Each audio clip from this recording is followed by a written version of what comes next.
it can take so long to figure out what suits us ourselves in our own businesses. And sometimes the temptation is to rush into adopting what other people are doing, thinking that that must be the right way to do things. And, this was really illustrated to me yesterday, I think it was. I went and bought myself some jumpers for the cooler weather that has suddenly foisted itself upon us. And I remember hearing some advice that for people of a certain body shape, like mine, also V-neck is a good style to wear. And I've actually noticed that when I buy V-neck dresses and shirts and jumpers, I feel more like I'm comfortable in my own skin. So there must be something to that, right? It's the same for business, that there will be a certain style or a certain shape or a certain size that will suit your business better than it will suit somebody else's, and vice versa. So it took me a really, really long time of being in business before I decided to move into being an employer. I had been someone who rented rooms out initially in my private practice. In fact, I built my team initially on the basis of room rental. Gradually moved across then into subcontracting and had clinicians working in my private practice who were all subcontractors. And eventually, through a number of reasons, employing clinicians to be members of my team was the next logical step. And I have never been happier than since having a fully employed team. Now, I'm lucky that I had the opportunity to explore all those other models to know that they didn't feel quite right. And I couldn't put my finger on why they didn't feel right, but they just didn't suit me. They weren't the right size and shape for me. The funny thing, when I was buying these jumpers yesterday, I actually noticed that I was talking to the woman at the shop about this kind of idea, and she was saying, with some colors, even you might find that some colors will work better at a different size. So I usually wear my jumpers quite loose and daggy and comfortable, so I feel like I'm all snuggled up on a cold day. This particular jumper is a size down from what I would normally wear. Just this particular color in this particular shape suited me better, a size smaller. Now, I never would have predicted that that would have happened. I don't think I've ever done something like that before, but I was willing to listen to her advice and trial it and see what happened. Lo and behold, it worked for me. Now, I want you thinking about this for your business. I want you thinking about what are the models of engagement, or what are the models of the organizational structure that I've got. How am I assuming that I've found the right fit? How am I just copying what others have done, thinking that's the right way to do things without having fully identified what's working and what's not working? So thinking about, we accept fashion advice that different styles and colors will suit different body shapes, but we don't often think about that in terms of our own businesses. So whether it's an employee model, I love having an employed team.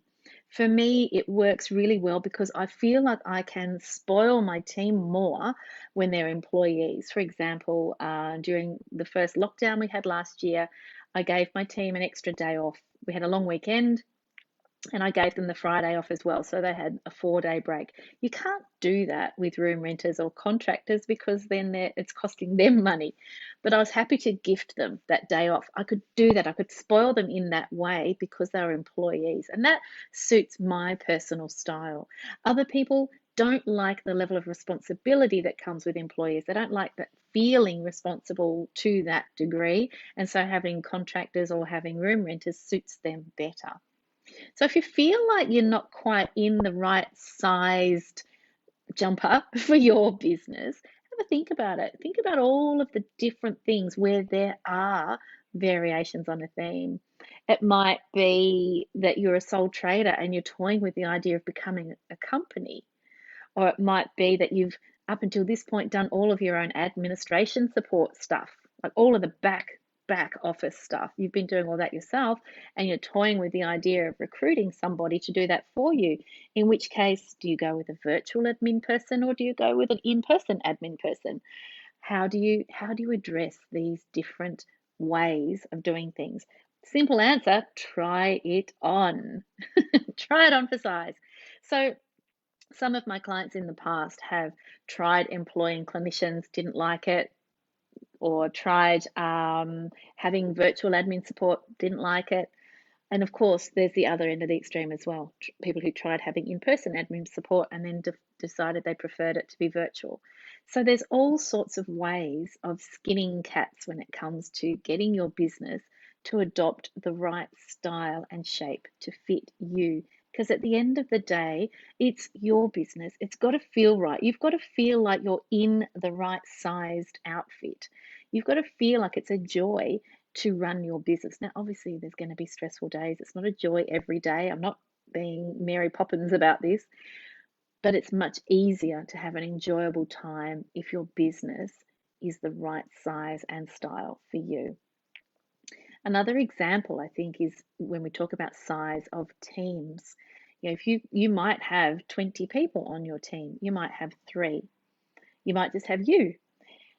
When we talk about the size of a team, when I talk about growth, I don't necessarily mean having a bigger team. I mean you growing as a business owner. What does your growth look like for you? And does that mean having more people? Does that mean having more support? Does it mean having people that you're responsible for? What does growth mean for you?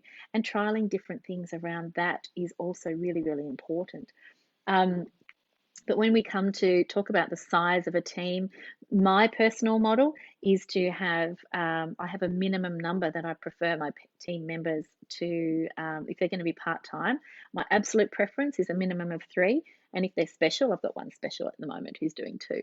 And, I think that having the idea for me, it's more important to have enough people on the ground in terms of clinical coverage than it is to have the most people on the ground. So for me, I have the same clinical coverage as somebody who might have a lot more team members who are only doing 1 day or 1.5 days a week each. So it's really important to be clear on what feels right for you. Having a team, being responsible for a team, being managing team members, does it feel like something that you aspire to, or does the whole idea of it turn you a little bit cold? Or is it something you need help with? Because we're not born knowing how to do these things, right? So if you need help with those things, you find someone who's done it before you. So you might have a mentor within your profession. You might have a business coach like me, or you might have colleagues who've done it before you who can give you some idea of what worked and what didn't work for them. But don't feel compelled to do things the same way as your mates have done, because they're not you. They may look great in a super small, hot pink turtleneck jumper, and you look much better in a V-neck, camel-coloured, looser style of jumper, because we're all different, right? And it's the same with our businesses. We can't assume that what works for one is going to automatically work for the other. So don't be afraid to try on different styles and different sizes.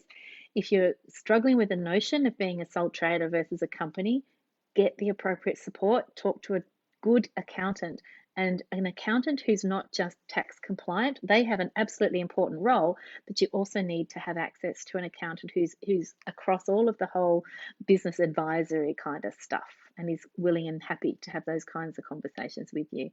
If you're not sure whether to take on team, talk to somebody who's run team, talk to somebody who's done it all by themselves. Get some differing ideas of how people have coped with different business styles, what's worked for them, what hasn't worked for them. Get a business coach. All of these things are available for you to do so that you can get a sense of what works. At the end of the day, you can try something. If it doesn't work, you're allowed to change your mind. It's perfectly acceptable. So don't be afraid to try new things. Don't be afraid to try different sizes. And like me with my jumper, going down a size was perfectly suitable for me, and I never would have predicted that that's what I would have done. So just like that, don't assume that you know what is right for you until you've tried. So good luck, be brave, try the things talk to all of the people, get all of the ideas, and be a little bit adventurous. Put yourself out there to try different styles so that you can find the one that really suits you down to the ground. Happy Friday. Have a fabulous weekend, and I'll talk to you next week. Bye for now.